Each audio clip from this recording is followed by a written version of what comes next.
Olá, começa agora o JR Entrevista. O governo vai investir cerca de 10 milhões de reais num modelo nacional de combate à violência contra crianças e adolescentes na internet. E para falar sobre esses e outros assuntos, a gente recebe aqui hoje a ministra da Mulher, da Família e dos Direitos Humanos, Cristiane Brito. Ministra, seja muito bem-vinda ao JR Entrevista. Muito obrigada pela oportunidade de falar um pouco mais sobre os nossos projetos. Eu gostaria de começar o programa falando sobre esse investimento, de 10 milhões de reais nesse projeto de combate à violência contra crianças e adolescentes na internet. O anúncio foi feito durante um encontro da Aliança Global de Enfrentamento à Violência Sexual contra Crianças e Adolescentes na internet. E de que forma que vai ser esse investimento? Como que vai funcionar esse programa? O Brasil hoje faz parte de uma organização chamada We Protect, que é uma organização que reúne mais de 200 países, profissionais da tecnologia, grandes empresas como Microsoft, Google, Apple. É uma força-tarefa global para combater o abuso sexual na internet em relação às nossas crianças e adolescentes. O Brasil já faz parte do We Protect e agora, na última semana, eu estava em Bruxelas e a gente acabou sendo um dos protagonistas numa grande força-tarefa que reúne 17 países, a União Europeia e a União Africana, para uma metodologia, uma coordenação de trabalhos de forma mais efetiva e célere para a gente combater o abuso sexual infantil. Esse valor vai ser para a gente implementar um estudo e, de forma coordenada, a gente colocar isso para rodar o quanto antes. Infelizmente, essa é uma realidade no nosso país e no mundo. E o Brasil hoje é um grande protagonista no combate a esse tipo de violência. Bom, essa era exatamente a minha dúvida. Então, quer dizer que o dinheiro vai para pesquisas na área ou é para investigação? Para criar uma metodologia para trazer para o Brasil o que a We Protect já tem feito no mundo. E esse valor é para colocar já essa metodologia para rodar o quanto antes. E eu digo para você que não é algo muito complexo, porque à medida que a gente avança, os criminosos também avançam de forma muito rápida, muito célere naquela internet que a gente diz que é a Dark Web, né? Então, quando a gente está implementando algo, eles vêm mais rápido que nós. Então, é Interpol, são grandes organismos internacionais. E o mais importante é que essa união de esforços é que vai agora fazer esse diferencial. E é triste dizer que o Brasil ele é um dos países, um dos mais exportadores de imagens e vídeos de crianças sendo abusadas na internet, inclusive bebês. Informação terrível, né? E para explicar para quem está nos assistindo, a ministra falou sobre a Dark Web. É um ponto da internet onde criminosos usam para pedofilia, né? Para diversos outros crimes, tráfico de drogas. E é um local na internet que não há um acompanhamento das autoridades, porque é uma internet profunda, né? Usada por hackers e criminosos. Nós temos a polícia está muito acompanhando muito isso, a Interpol também. Mas quando a gente consegue tirar um vídeo do ar, imagina quantos que no outro dia conseguem burlar, né, essa tecnologia. É por isso que chamar a responsabilidade das grandes empresas de tecnologia pode ser o diferencial. E mais ainda, mudar a nossa legislação, tanto para obrigar que essas empresas tenham um maior rigor, né, como também a questão da fiscalização. Então, nosso primeiro passo aqui no Brasil, desde que eu cheguei, o final de semana, agora vai ser provocar o nosso parlamento, porque nós precisamos de uma legislação mais severa. Nós somos o maior exportador e o continente europeu o maior consumidor. Mas triste foi ver lá fora, que é uma realidade global, que é algo que não tem controle nesse momento, e mais, que crianças de 11 a 13 anos de idade estão sendo cooptadas também por esses grupos criminosos. Um crime absurdo, né? E o Brasil é o único país que participa... país aqui da América do Sul que participa dessa aliança, né? Exato. O que essa aliança está trazendo de novidades para combater esse crime que choca tanto a gente? Eu digo que as experiências, né, de como combater, e aí a nossa polícia está preparada para isso, para trocar essas experiências. Eu digo também que quando a gente tem esses organismos internacionais do nosso lado, também facilita, inclusive com investimentos e projetos. Então, é uma grande força-tarefa. E como nós temos uma realidade diferenciada, por exemplo, o Brasil é um país continental, então a nossa realidade é outra. É importante que o mundo conheça como as nossas crianças aqui estão sendo abusadas. Porque essas imagens vão parar lá fora, lá na Europa, enfim, no mundo todo. É importante que eles entendam qual que é o perfil desse criminoso aqui, o perfil dessas quadrilhas, porque sozinho, de forma isolada, a gente não consegue avançar. A senhora, nesse encontro, também levou o que está sendo feito aqui no país, né? O que está sendo feito e como que essas informações chegaram lá fora? Tiago, eles não conhecem a nossa realidade aqui, por exemplo, a figura do conselheiro tutelar. Então, eu pude explicar lá para o mundo o que é o papel de um conselheiro tutelar, como que a sociedade civil está envolvida na proteção das nossas crianças. E aí eu acabei expondo também os nossos investimentos, que já foram mais de 300 mil só esse ano na pauta de criança. Okay. Nós também pudemos explicar para eles a estrutura do conselheiro tutelar é muito importante. A gente está chegando lá na ponta, mais de 5 mil municípios do Brasil. Nós já equipamos quase 3 mil conselhos tutelares no Brasil todo. Explicar para eles também como que a nossa legislação também está mais severa para punir os pedófilos, para punir os abusadores de crianças, quando a gente fala de autoridade eclesiástica, profissionais da saúde, aqueles que têm uma relação de confiança com a criança ou com a família. Enfim, foi uma boa oportunidade de falar para o mundo como que funciona a nossa rede de proteção e como o Brasil tem apoiado essa rede de proteção e fortalecido. E por que a gente chegou nesse ponto tão triste, né? A senhora mesmo disse que a gente é o maior exportador dessas imagens de violência sexual e abuso contra crianças e adolescentes. Por que a gente chegou nesse ponto tão ruim, né? É uma pergunta complexa, mas eu diria primeiro que essa realidade sempre ocorreu, mas não se dava muita visibilidade, talvez por falta de interesse, porque por trás tem pessoas importantes envolvidas nesse crime, eu diria isso. Tem quadrilhas também? Sim, muitas.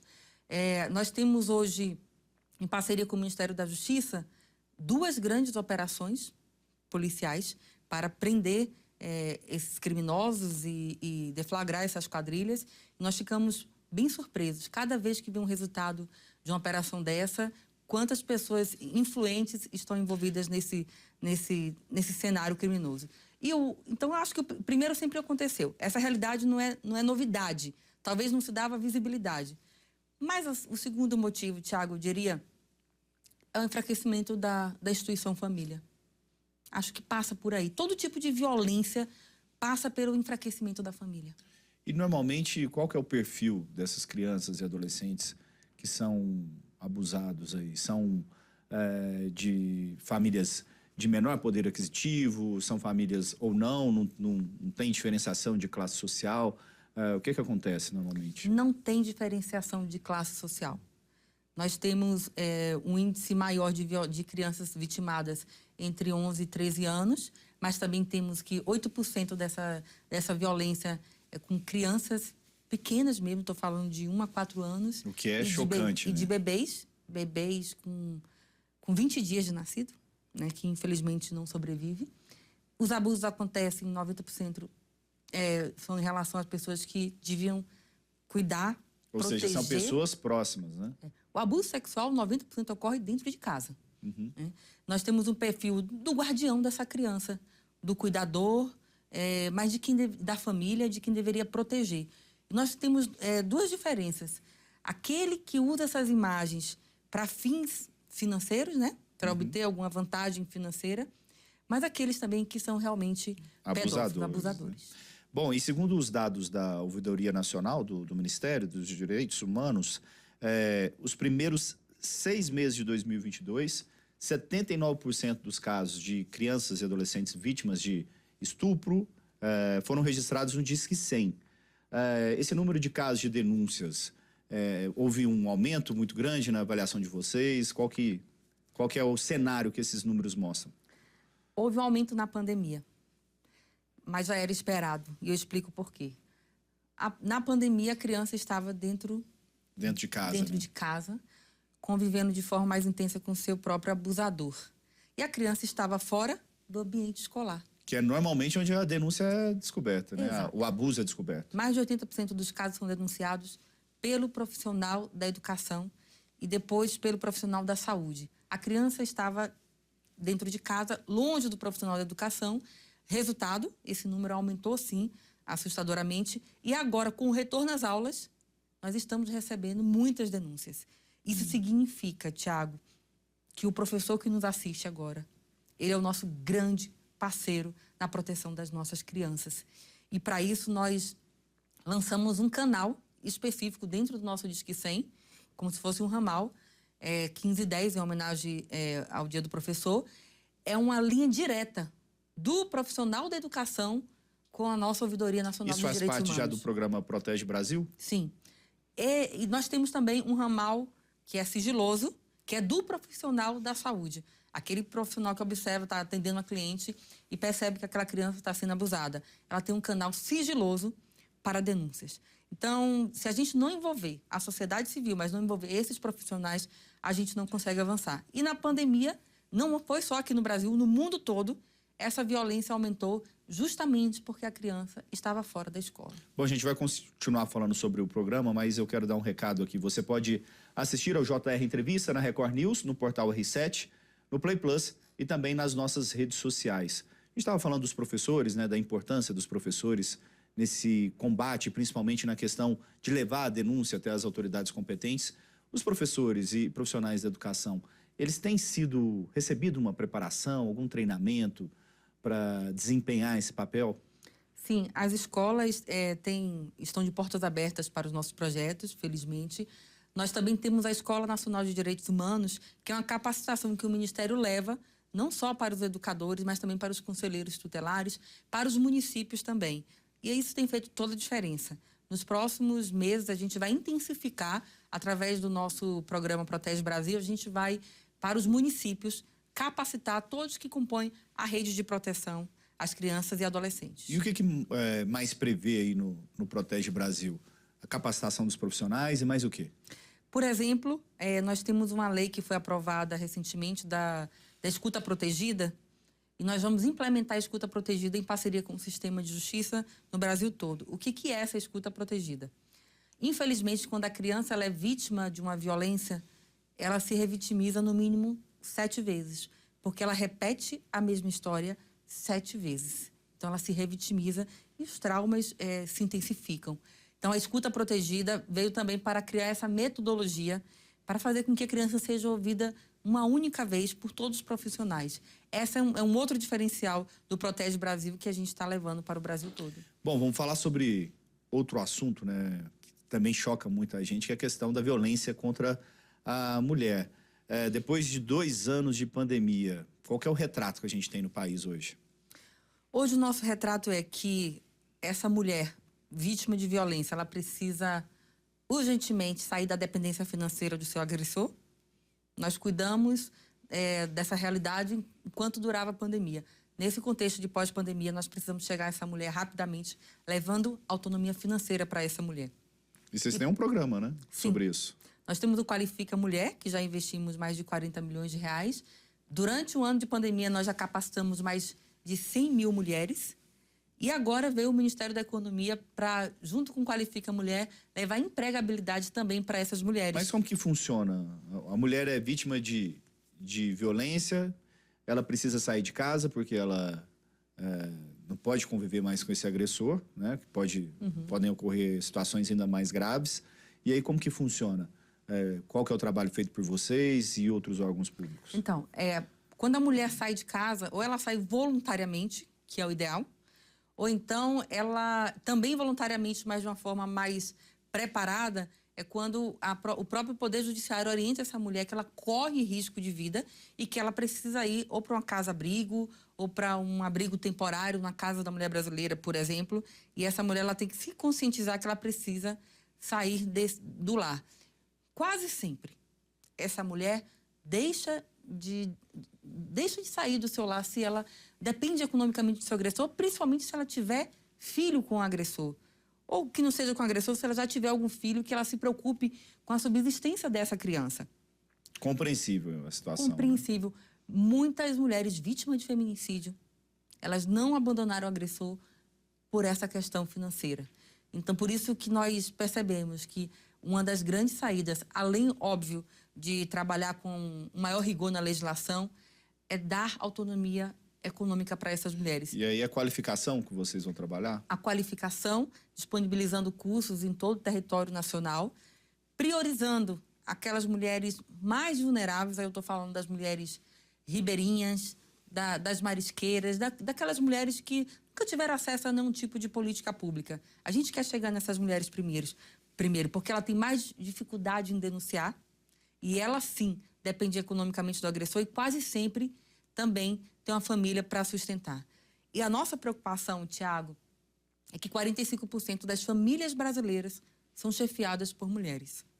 Então, quando a gente está falando em investir na qualificação, no empreendedorismo dessa mulher, a gente está falando também de prevenção da violência em relação às crianças, à própria mulher, e a gente está falando do cuidar da família. Então, hoje é o carro-chefe da Secretaria Nacional da Mulher, o Qualifica Mulher, e agora com essa parceria do Brasil para Elas, nós estamos fazendo uma grande caravana pelo Brasil todo, levando a empregabilidade para essa mulher. E a questão do também incentivar o empreendedorismo, né? A pessoa criar o próprio negócio, ou como que vai funcionar essa questão? Tem a questão também do crédito, porque, né, sem recursos para o investimento inicial fica difícil. Quando nós lançamos os cursos do Qualifica Mulher, a gente percebeu que o próximo passo, invariavelmente, teria que disponibilizar o microcrédito para essas mulheres. Então, nós fizemos primeiramente uma parceria com o Banco do Nordeste, Banco do Amazonas, e agora a Caixa Econômica e Banco do Brasil já desenhou um novo planejamento para essas mulheres. A Caravana Brasil para Elas, em parceria com o Ministério da Economia, é justamente para chegar nos estados, disponibilizar para essas mulheres os cursos, mostrar o que essa mulher já pode acessar de microcrédito e focar também naquela, eu não diria empreendedora, na nanoempreendedora. Que aquela mulher que mesmo, é muito pequena e aquela mulher que mais está sofrendo nesse contexto de pós-pandemia. É aquela mulher que ela já sabe ou já desenvolve algum tipo de trabalho. Uma mas ela costura, Exato, faz umas marmitas. Mas ela nunca teve a oportunidade de explorar. Às vezes ela quer colocar o produto dela na internet e ela não sabe como colocar, ela não sabe tirar uma fotografia, ela não sabe como que funciona a tecnologia para isso. Então ela recebe um curso para isso. É dar a oportunidade para essa mulher que ela tem o potencial de empreender. É para falar para aquela mulher que a gente acredita nela, que ela pode. E por que isso, Tiago? Porque, de fato, nós acreditamos que a retomada da economia nesse contexto de pós-pandemia passa pelas mãos das nossas mulheres. A gente está terminando o primeiro bloco. A situação da violência contra a mulher também no país, a gente está tendo muitas dificuldades de retroceder, né? De reduzir essa violência. Eu diria, Tiago, que não também é muito complexo, mas eu diria que passa pela educação. E para isso nós temos, no nosso Plano Nacional de Enfrentamento ao Feminicídio, que lançamos no ano passado, a gente tem como meta trabalhar nas escolas, ensinar as nossas crianças que homens e mulheres são diferentes biologicamente, mas são iguais em direitos e deveres. Essa saída passa pela educação. Tá certo. Obrigado, ministra. O JR Entrevista vai para o intervalo. Na volta, a gente fala sobre as ações para incentivar a participação da mulher na política. Continue com a gente. Estamos de volta com o JR Entrevista. Aqui com a gente a ministra da Mulher, da Família e dos Direitos Humanos, Cristiane Brito. Ministra, a gente estava conversando aqui no intervalo e estava me explicando que a gente está numa semana relevante de ações voltadas para a família. Quais são essas ações?